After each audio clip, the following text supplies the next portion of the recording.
शांत इलाके में अचानक आग कैसे लग गई? मणिपुर हिंसा पर आरएसएस चीफ मोहन भागवत बोले, गृह मंत्री जाए वहां।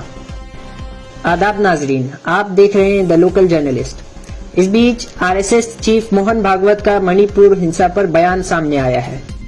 दरअसल देश की पूर्वोत्तर राज्य मणिपुर में फैली हिंसा की आग थमने का नाम ही नहीं ले रही है। सीमावर्ती इलाकों में अतिरिक्त कमांडो की तैनाती की गई है और इंटरनेट सेवाएं भी बंद कर दी गई है। इस दौरान आरएसएस प्रमुख मोहन भागवत का एक अहम बयान सामने आया है, जिसमें इन्होंने सवाल पूछा है कि मणिपुर जैसी पुरअमन रियासत में तशद्दुद की ये आग किसने फैलाई। नागपुर में दशहरे के मौके पर एक प्रोग्राम में खिताब करते हुए इन्होंने कहा, मणिपुर पुरअमन था, आपसी झगड़े कैसे भड़क उठे? क्या मणिपुर हिंसा के पीछे सरहद पार दहशतगर्द थे? किसने मेटी को कोकी के एक दूसरे के खिलाफ सामने खड़ा कर दिया? क्या मणिपुर में बैरूनी ताकतें तनाजात पैदा कर रही थी? सवाल ये भी उठता है कि मणिपुर हिंसा हुई या करवाई गई। आरएसएस के सरबराह ने मजीद ये कहा, होम मिनिस्टर और दीगर वजीर कौन थे जो वहां जाकर तशद्दुद को भड़का रहे थे? देखने पर पता चलता है ये हुआ नहीं, करवाया गया है।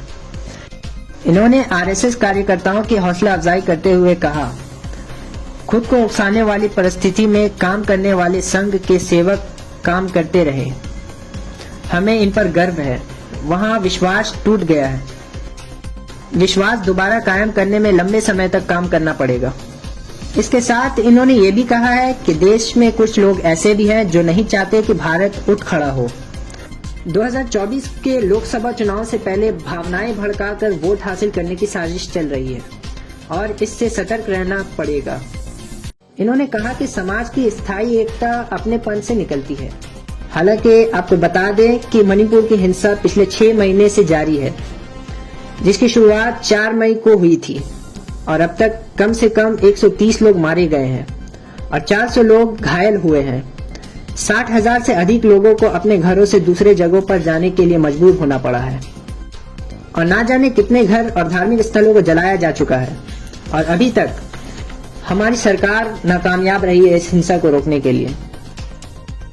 अब ये सवाल उठता है कि केंद्र में उनकी सरकार, राज्य में भी उन्हीं की सरकार, तो कौन हुआ इसका जिम्मेदार?